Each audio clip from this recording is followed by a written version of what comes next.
Urwandiko rwa kabiri rwanditswe na Yohana.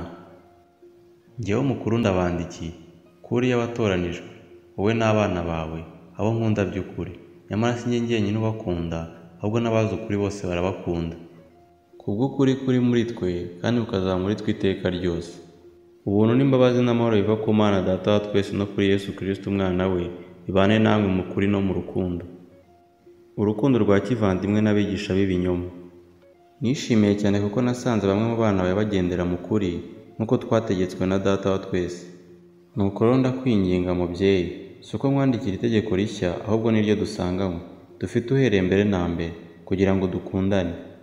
Uru ni rwo rukundo, nuko tugenda dukurikiza amategeko ye.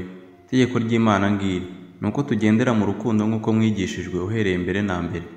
Kuko abayobya benshi badutse bakaza mu isi batemera ko Yesu Kristo yaje afite umubiri. Uvuga atyo niwe uyobya kandi niwe Antikristo. Mwirinde mutabura iby'imirimo mwakoze, ahubwo ngo muzahabwe ingororano itagabanije. Umuntu wese urengaho ntagume mu byo Kristo yigishije ntafite Imana, naho uguma mu byo yigishije niwe ufite Data wa twese n'Umwana we. Nihagira uza iwanyu atazanye iyo nyigisho, ntimuzamucumbikire kandi ntimuzamuramutse muti ni amahoro, kuko uzamuramutsa atyo azaba afatanije nawe mu mirimo ye mibi. Nubwo mfite byinshi byo kubandikira, sinshatse kubyandikisha wino ku rupapuro, ahubwo niringiye kuzaza iwanyu ngo tuvugane duhanganye, umunezero wacu ube mwinshi. Abana b'intore, mwene so baragutashya.